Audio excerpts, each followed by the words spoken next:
Boa noite, estamos chegando para mais um culto da mocidade, da MIBRAB. Hoje a gente vai estar falando sobre desculpas, né? É um tema interessante para a gente trabalhar, para a gente sondar o nosso coração e observar a nossa vida diante de Deus, né? Vocês já ouviram aquela expressão, dessa desculpa aí, dá uma desculpa qualquer, né? Será que ela cola com Deus? Será que a gente também muitas vezes não está fazendo isso? Dá uma desculpa qualquer aí a Deus? Então a gente vai estar trabalhando sobre isso hoje, né? O nosso texto hoje se encontra lá em Lucas, capítulo 14, se vocês quiserem abrir na Bíblia. Lucas capítulo 14, versículo 15 a 24. Então vamos dar início, vamos orar ao nosso Deus. Nesse momento pedindo a Ele discernimento a todos nós para compreendermos que o Espírito Santo dele possa ter total liberdade de falar aos nossos corações. Vamos orar. Senhor nosso Deus, nosso Pai, perdoa as nossas falhas, os nossos pecados. Somos gratos, Senhor, pelo Teu Filho que morreu na cruz em nosso lugar, pagando a pena que deveria ser nossa. Então, Te louvamos por isso, pela Tua graça e a Tua misericórdia. Te pedimos por essa situação em que o mundo vive, o nosso país também, que o Senhor dê sabedoria às lideranças, sabedoria às autoridades constituídas para que eles possam tomar decisões sábias. Ser conosco, ser com o Teu povo, que o Senhor possa estar resguardando, e se assim não for da Tua vontade, também que possamos estar compreendendo a Tua vontade que é boa, perfeita e agradável. Então, assim te oramos, agradecidos, em nome de Jesus. Amém. Amém? Então, hoje o nosso tema é desculpas, né? Cada um dá a sua. Na antiguidade, tanto em Roma como em Grécia, se tinha muito costume de fazer vasos, de fazer aquelas estátuas de argamassa, a gente chama de cerâmica, né? E normalmente o valor daquilo se dava pelo desenho e pela qualidade de como se queimava, a ponto que ele não viesse trincar ou criar rachaduras, né? Mas as pessoas que faziam aquilo, eles não queriam perder o dinheiro investido. E muitas vezes se fazia necessário eles colocarem uma cerinha para cobrir as suas falhas, né? Quando eles cobriam, eles poderiam pintar, vender, como se fosse um vaso que não tinha defeito, como se fosse um vaso perfeito. Logo, o valor desse vaso seria aumentado. Uma das formas de detectar se o vaso de fato era trincado, se não tinha falhas, era colocar sobre a luz. A luz mostraria os defeitos que aquele vaso viria a ter. Daí surge uma palavra que ela é utilizada em Filipenses 2,15. Filipenses 2,15. Deixa marcado lá em Lucas. Vá lá em Filipenses 2,15, que é uma palavra que a gente conhece muito e que a gente fala muito, né? Que é a palavra sincero. Diz assim: para que vos torneis irrepreensíveis e sinceros, filhos de Deus inculpáveis, no meio de uma geração pervertida e corrupta, na qual resplandeceis como luzeiros no mundo. A palavra sincero vem dessa característica que eu disse a vocês. Era um vaso sem cera, ou seja, não existia coisas que vinham a cobrir ou manchar algo que tínhamos de defeito. Então, sem cera quer dizer que não existe nada encobrindo as falhas ou encobrindo defeitos, né? Sem cera, vem a palavra do latim sincera, sem cera. Então, por exemplo, quando a gente utiliza uma ferramenta de cobrir algum defeito em algum material, alguma coisa desse tipo. A gente está encobrindo as suas falhas, a gente não é sincero. Uma pessoa que, por exemplo, vende um carro e coloca lá de qualquer jeito só para vender, ela não está sendo sincera, ela está encobrindo um defeito, né?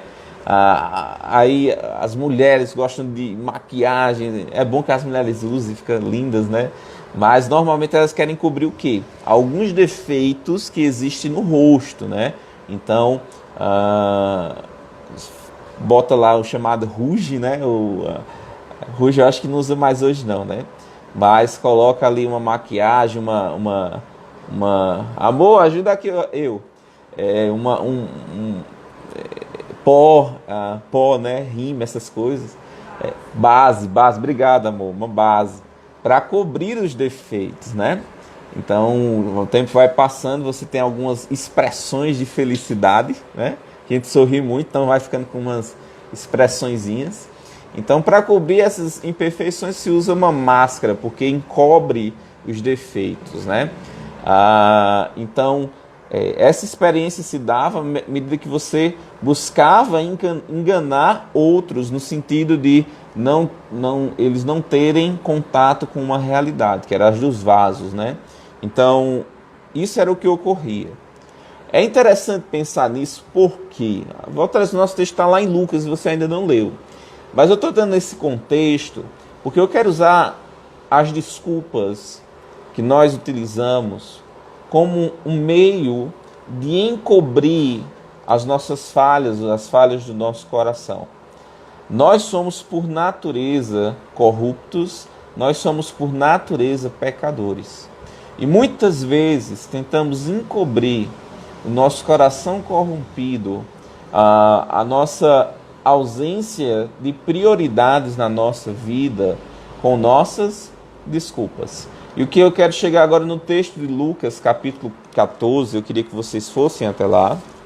Lucas, capítulo 14, versículos 15 em diante. Lucas, capítulo 14, versículos 15 em diante. Ele diz assim: ora, ouvindo tais palavras, um dos que estavam com ele à mesa disse-lhe: bem-aventurado aquele que comer pão do rei no reino de Deus. Ele, porém, respondeu: certo homem deu uma grande ceia e convidou a muitos. Ele vai dar uma parábola para a gente, Cristo.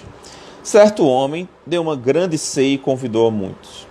À hora da ceia, enviou o seu servo para avisar os convidados: vinde, porque tudo já está preparado.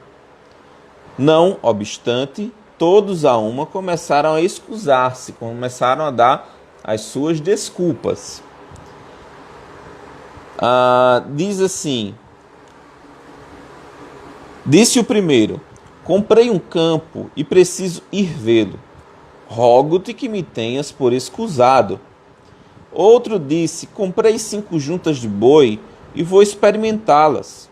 Rogo-te que me tenhas por escusado. E outro disse: casei-me e por isso não posso ir. Voltando o servo, tudo contou ao seu senhor. Então, irado, o dono da casa disse ao seu servo: saí depressa para as ruas e becos da cidade e traze para aqui os pobres, os aleijados, os cegos e os coxos. Depois lhe disse o servo: Senhor, feito está como mandaste, e ainda há lugar. Respondeu-lhe o Senhor: saí pelos caminhos e atalhos e obriga a todos a entrar para que fique cheia a minha casa. Porque vos declaro que nenhum daqueles homens que foram convidados provará da minha ceia, né? Aí não tem familiar que leve ceia não, viu? Para aqueles que ficaram em casa não. Aí se não foi, né? Mas o interessante é lógico que aqui tem um contexto específico, e aqui fala do convite à salvação, e cada um dava sua desculpa, mas eu quero enfatizar para vocês é que as pessoas davam desculpas, né? As pessoas davam desculpas e É interessante que todos esses que davam desculpas, os seus compromissos, os compromissos que eles tinham, eram compromissos para muito tempo. Então, quando eles receberam um convite, quando eles receberam aquele convite do Senhor, eles poderiam ter recusado, porque já tinham alguma coisa programada. Entretanto, o fato deles terem aceito fez com que aquele senhor tivesse se programado, e à medida que eles falaram, eu vou, né, lógico, ele se organizou, se preparou, e depois surgiram novas coisas que essas pessoas poderiam ter recusado, e não recusaram pelo fato de quê? Pelo fato de não acharem aquilo que eles tinham de compromisso mais importante. Então, a desculpa se dá no momento em que você acha que não existe algo mais. Você vai em tal canto, se der eu vou. Esse se der brasileiro envolve o quê? Olha, se não surgir uma coisa mais importante para ir, tipo assistir uma série na TV, se não existir uma comida para eu me comer, para um convite para um jantar, se não surgir a vontade de me deitar, descansar, eu vou, né? E as pessoas falam isso. Isso é o quê? Desculpas. No dicionário diz o seguinte sobre desculpas. Razão ou motivo alegado por alguém para desculpar a si mesmo ou a outra. É uma justificativa, né? Então, muitas vezes na nossa vida cristã, nós utilizamos desculpa para nos justificar diante de Deus. Nós utilizamos as desculpas para que a gente fique com uma consciência tranquila, independente se a justificativa é plausível ou não, né? Então, nós justificamos com desculpas que muitas vezes são até irracionais, né? Ô, meu irmão, que você não vai para a igreja? Ah, rapaz, me acordei tão sem vontade, né? Tava meio doente, né? Mas na segunda está no trabalho doente, né? Ou seja, o grau de prioridades, ele é medido. E à medida que esse grau de prioridades é medido, ele é medido com uma vamos dizer assim, uma balança inigualável, né? Uma balança de precisão.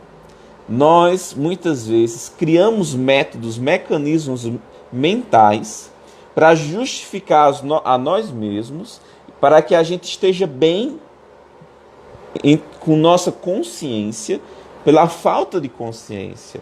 Nós não temos muitas vezes discernimento, e a falta do discernimento faz com que a gente crie justificativas até mesmo infantis, né? A gente, quando pega uma criança, mas fulano, por que você fez isso? Aí ele dá aquela justificativa. Eu gosto de pegar exemplos da minha família, sabe? Eu tenho um sobrinho, não vou dizer o nome dele, mas eu tenho um sobrinho que ele estava com uma feridinha, né? Uma feridinha, era na barriga, era, Carol? Na barriga. E o pai dele, meu irmão, disse o seguinte: fulano, não tire a ferida, né? Não arranque a ferida. Aí, toda vez que meu irmão olhava, a ferida tinha sido arrancada. Mas nunca foi o menino. Ele sempre criava uma justificativa. Como é? A bola bateu, a ferida saiu, eu dormi no lençol, arrancou a ferida. Nunca era ele. De maneira que a gente, quando olhava para ele, a gente via que a justificativa dele não era plausível, né? E não justificava, não era plausível ao nível que a gente já crescido, cheio de... A gente sabia a justificativa que a gente estava, ele está inventando isso, né?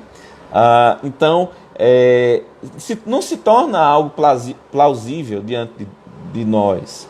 A mesma forma somos nós. Nós agimos de muitas formas, de muitas maneiras, que as nossas justificativas diante de Deus, para não servi-lo, para não amá-lo, por exemplo, elas se caem por terra, né? Vamos analisar o nosso coração nesse exato momento.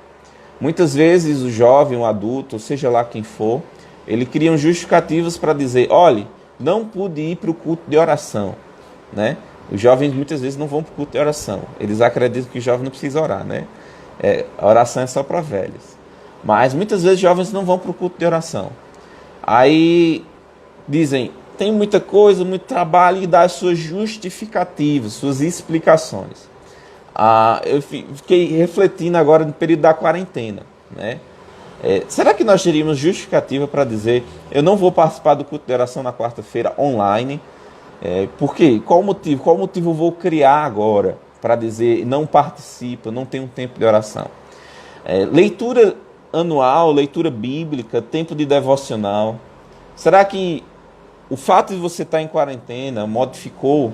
Na verdade, não deveria modificar, deveria aumentar. Você deveria ter tempo com Deus, deveria ter tempo de crescimento espiritual, de aprendizado da palavra. Mas vamos dizer, não tenho muito tempo, né? A justificativa diante de Deus, que não cola, né? Mas vamos dizer que ocorreu isso. Mudou alguma coisa depois que você esteve em quarentena? Sua leitura bíblica? Mudou alguma coisa seus estudos bíblicos? Mudou alguma coisa da sua comunhão com o Senhor, com o seu tempo de oração? Mudou? Se não mudou, isso é a prova mais contundente que o que você dava era justificativas, explicações, né? Desculpas. E Deus não ouve desculpas, né? Tem um pastor, Mauro Clark, isso eu já disse lá na igreja, ele diz, dê sua desculpa a Deus. Não venha dar sua desculpa a mim, dê sua desculpa a Deus, né? Então, muitas vezes, nós tentamos nos justificar diante de Deus com desculpas. Isso foi também visto na vida de Moisés, quando ele foi dar desculpas, né? O Senhor chama ele, fala a esse povo, sou um homem de palavras duras, rude. Moisés, quem deu o dom de fala ao homem? Não foi eu, né? Então, vai e fala, né? Mas nós criamos mecanismos justificativos, muitas vezes para não servir ao Senhor, para não ter um relacionamento. Mas o alerta que eu queria dar a vocês hoje é que nossas justificativas diante de Deus, elas não valem de nada. Eu queria que vocês fossem até Hebreus capítulo 4, versículos 12 e 13. Hebreus capítulo 4, versículos 12 e 13.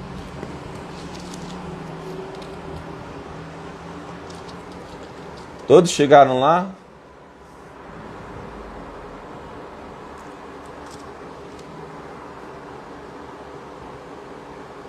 Diz o seguinte: porque a palavra de Deus é viva e eficaz, e mais cortante ou penetrante do que qualquer espada de 2 gumes, e penetra até o ponto de dividir alma e espírito, juntas e medulas, e é apta para discernir os pensamentos e os propósitos do coração. E não há criatura que não seja manifesta na sua presença. Pelo contrário, todas as coisas estão descobertas e patentes aos olhos daquele a quem temos de prestar contas. Vocês se lembram daquela parábola dos talentos? O Senhor deu os talentos e viajou, o Senhor, aquele rei, e voltou para que aqueles servos prestassem contas daquilo que eles fizeram, né? Teve um que disse: meu Senhor é mau, eu vou esconder isso, vou guardar esse talento e vou devolver. Os outros, eles progrediram, né? Então, olha o que diz aqui: nós haveremos de prestar contas diante de Deus. E no momento da prestação de contas, não haverá justificativas, não haverá argumentos, né? A gente fala muito sobre argumentação, quem faz aí texto para o Enem, texto dissertativo argumentativo. Então a gente tem que argumentar, meu querido, contra esse, com seus olhos como chama, como fala lá em Apocalipse, não tem como argumentar. Ele sabe as coisas, não precisa se justificar diante dele. Olha só, né? Assim como o vaso na antiguidade era visto as falhas quando se colocava contra a luz, diante de Cristo, seus olhos são reluzentes como a chama do fogo, que Ele conhece o nosso interior. Lá nos evangelhos fala que Ele conhecia o que habitava no homem, Ele conhecia o interior do homem. Não existe justificativa que a gente dê que venha a convencê-lo de algo. Por quê? Porque Ele sabe de todas as coisas. Todas as coisas estão nus e patentes diante daquele que havemos de tratar. Diante dele toda a cera, toda a máscara cai. Todas as justificativas caem. Porque Ele saberá julgar retamente, né? É óbvio que quando a gente fala sobre isso, a gente fala sobre o tribunal de Cristo, que é um julgamento em que haverá tristeza pelo fato de perdermos as oportunidades que Ele nos dá, não para a salvação, mas para o galardão. Então, nós haveremos de prestar conta. O que é que você tem feito com o seu tempo? O que é que você tem feito com os seus dias de quarentena? O que é que você tem feito seus dias quando voltar as coisas ao normal? Será que Cristo vai estar no posto de primazia, de prioridade na sua vida? O conhecimento dele é algo sublime para você, algo precioso, né? Eu não lembro qual era o presidente norte-americano, mas conta a história que havia um presidente norte-americano que ele tinha o seu tempo com o Senhor. E nesse tempo, podia chegar quem fosse para falar com ele, que ele mandava dizer, não, aqui é o meu tempo com Deus, né? Ninguém me interfere nesse tempo. Olha só, então quer dizer que ele tinha na sua vida um senso de prioridade, um senso de primazia para Deus, né? Será que somos assim? Será que existem compromissos que surgem na nossa vida que faz com que a gente perca o compromisso com Deus, né? A gente entende que existem compromissos marcados com antecedência que nos impedem, né, de certas coisas. Entretanto, quando a gente marca algo, quando a gente faz alguma coisa, quando a gente tem um compromisso do Senhor e surge outra coisa, meu irmão, quando você troca o compromisso com o Senhor em troca dessa outra coisa, você mostra o nível, o grau de valor que Deus tem para você. Que aquele outro compromisso, aquela outra pessoa, aquela outra circunstância tem para você, né? E aí você revela o seu coração. E não adianta justificativas para se justificar diante de Deus, porque diante dele todas as coisas estão nuas, todas as coisas estão patentes. Nós não podemos esconder nada dele, né? Em Salmo 139, Davi, nesse salmo lindo, que a gente muitas vezes cita, Salmo 139, diz o seguinte, deixa eu achar aqui,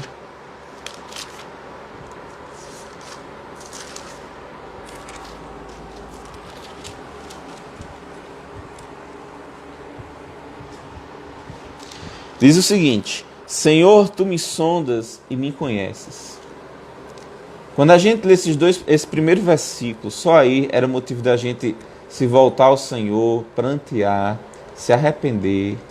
Era motivo da gente confessar diante dele nossas culpas, porque ele nos conhece, né? Ele sabe, ele sonda.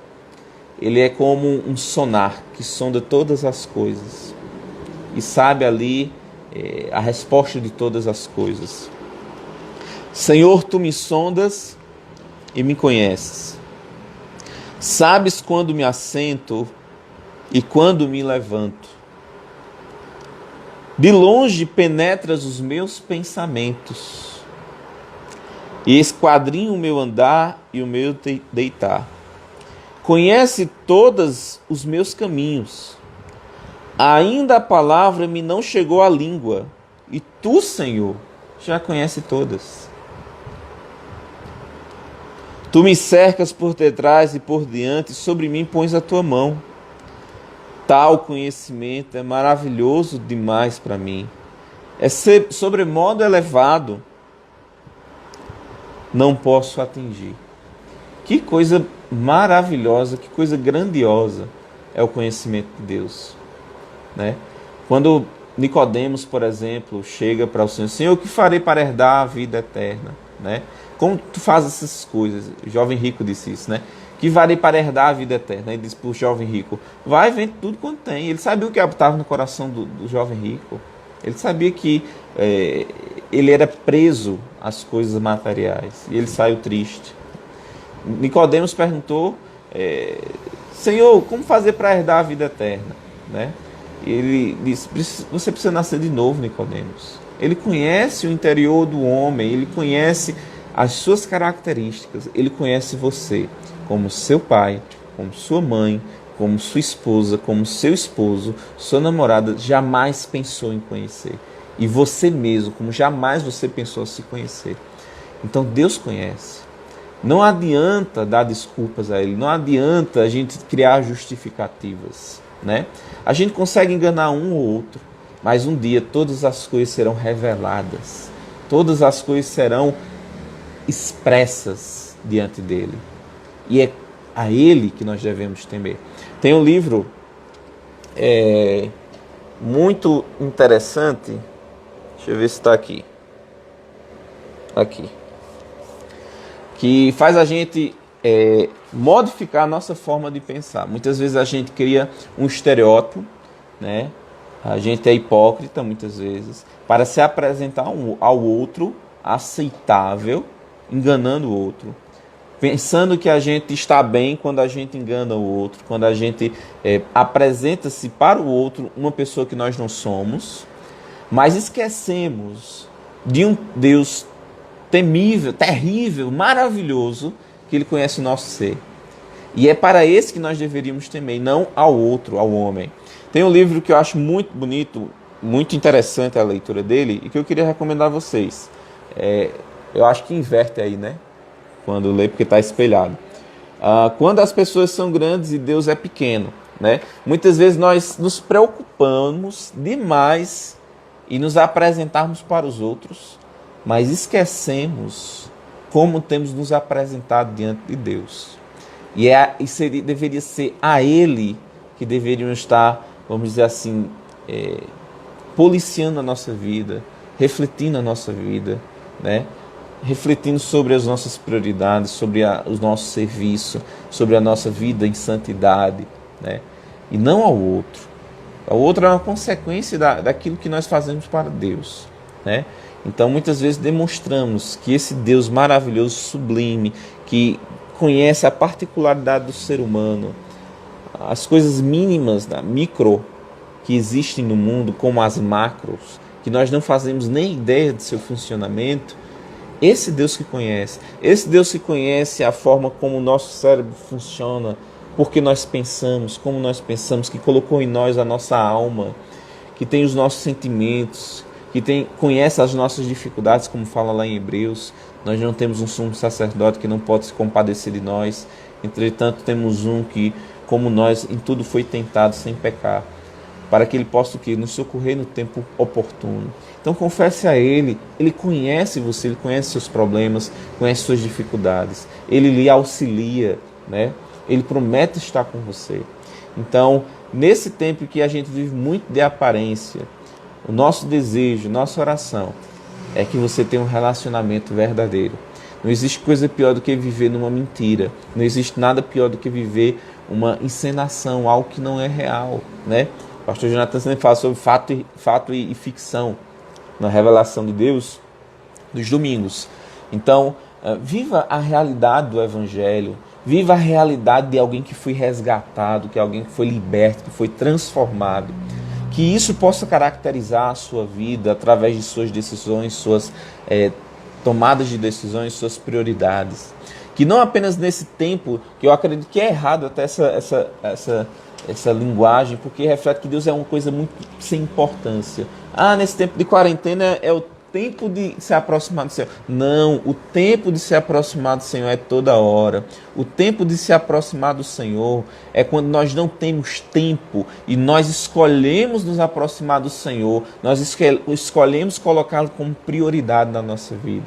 Não é apenas quando tem algo melhor não tem algo melhor para fazer que eu me dedico às coisas do Senhor. É exatamente quando na minha vida é cheia de coisas que eu digo, opa, o Senhor aqui é prioridade. Aí se revela um coração piedoso, aí se revela um coração que de fato teme ao Senhor, aí se revela um coração que de fato não está enraizado nessa terra, mas enraizado na sua perspectiva eterna, daquilo que é eterno, de um Deus sublime, de um Deus maravilhoso, de um Deus santo, de um Deus justo e de um Deus amoroso. Entende? Então, o nosso apelo hoje para os jovens, para aqueles que estão nos assistindo, para os casados, para os idosos, para as crianças, qual é? Vivam a realidade do Evangelho. Vivam e não criem desculpas ou mecanismos mentais que venham a justificar sua ineficácia, a justificar seu coração corrompido, a justificar o seu pecado, mas que venha diante do Senhor revelar, porque a luz revela, e que você venha se arrepender de como você tem vivido, de como você tem tratado. Nós não devemos melhorar nosso relacionamento simplesmente com Cristo. Nós temos que colocar no lugar que Ele é devido. Nós temos que ter um relacionamento apropriado e não dar uma melhorada, né? Vamos melhorar isso aí? Não. Nós temos que ter um relacionamento com Ele apropriado, pois Ele é digno. Diante dele todas as coisas somem, todas as máscaras desaparecem, todas as ceras se derretem e diante dele é revelado quem nós somos. Então não vivam de maneira hipócrita. De onde vem a palavra hipocrisia? Se apresentar era uma linguagem utilizada nos meios teatrais. Então o hipócrita não tem esse sentido pejorativo, mas era um sentido de que apresentar uma personalidade que não é da pessoa. Então o autor cria um texto, a pessoa vai, vamos dizer assim, como é que fala? Se incorporar, obrigado minha digníssima esposa, se incorporar naquele personagem. Isso era o hipócrita. Muitas vezes nós nos incorporamos em algo que nós não somos. Nós revelamos diante de Deus nossa hipocrisia, porque Ele conhece o nosso ser. Então, rogo, tenha um relacionamento sincero. Não deem desculpas ao Senhor, pois Ele conhece o nosso ser, conhece o nosso interior. Não se satisfaça com as suas justificativas, mas coloque diante de Deus essa situação. Interessante uma coisa, que isso faz com que a gente faça uma análise pessoal. Normalmente, quando a gente não tem condição de servir ao Senhor e de participar, por exemplo, da obra do Senhor, nós não ficamos satisfeitos com as nossas justificativas. O desejo é de querer estar. As dificuldades nos impedem de participar. Isso cria em nós uma tristeza por não estar participando, né? O oposto da justificativa é o seguinte: eu não quero ir, crio uma justificativa para agradar ao outro e me trazer tranquilidade mental, independente dessa circunstância ser verdadeira ou não. No meu interior eu não queria. E a justificativa é apenas para justificar o que eu não quero. Mas o impedimento, e o Senhor sabe essas duas coisas, o Senhor conhece o interior, o Senhor sabe dessas coisas. Mas o impedimento de fato que nos leva a estarmos desobrigados de determinadas coisas, faz com que a gente, primeiro, tenha o senso de eu queria estar lá e estou sendo impedido. A sensação é totalmente diferente.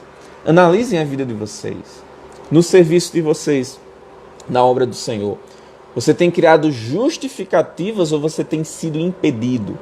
Você fica triste por não estar? Ou você fica satisfeito por não estar? Entende?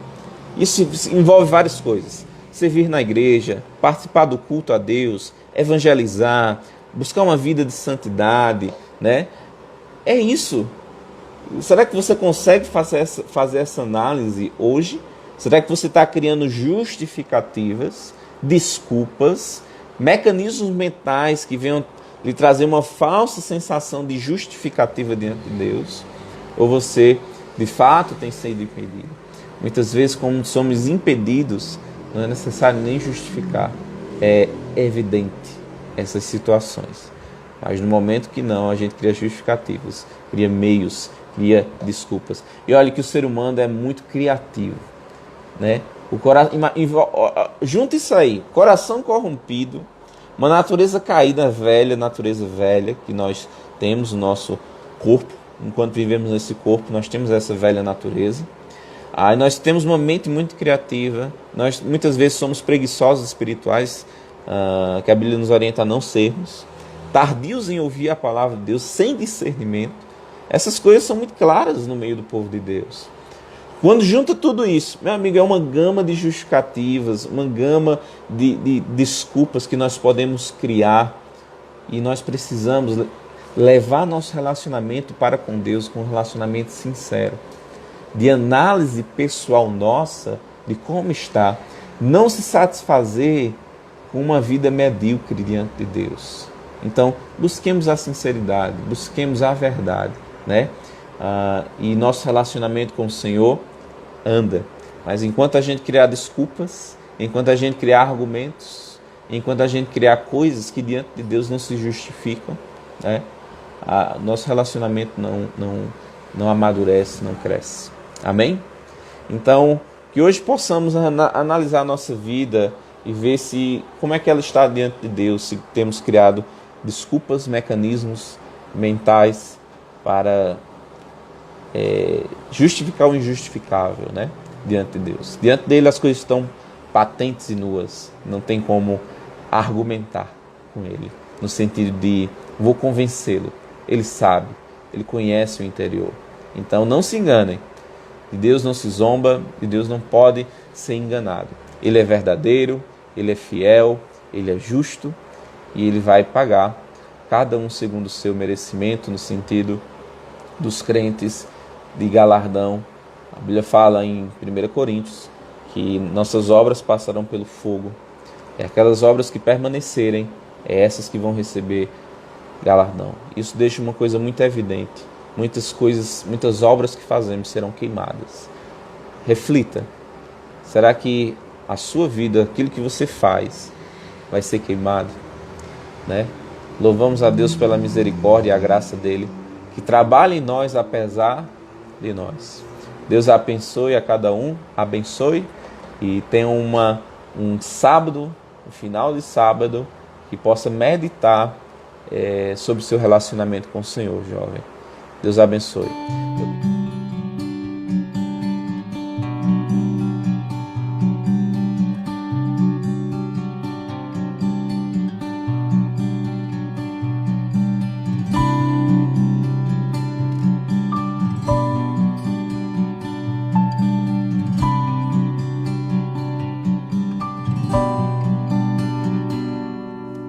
Graças te dou por permitir minha dor.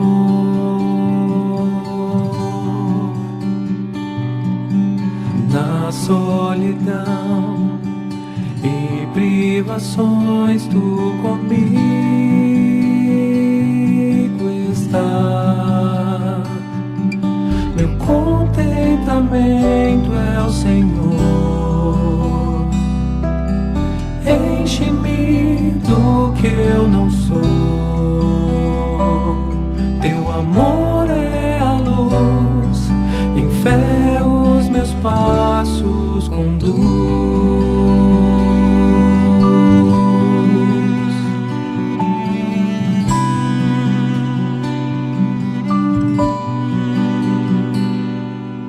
As aflições quando invadem meu ser,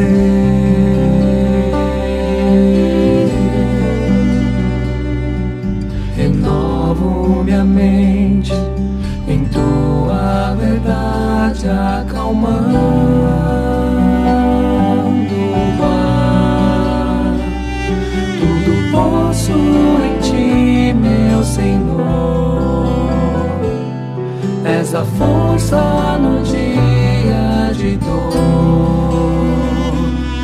Tu me ensinas a dizer com minha alma está.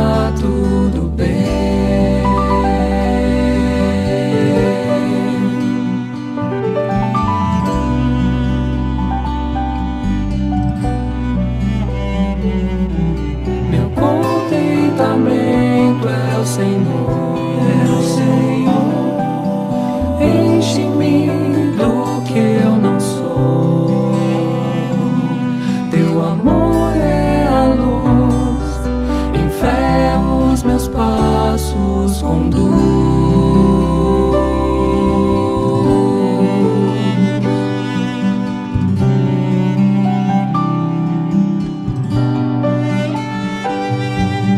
Graças te dou por permitir minha dor.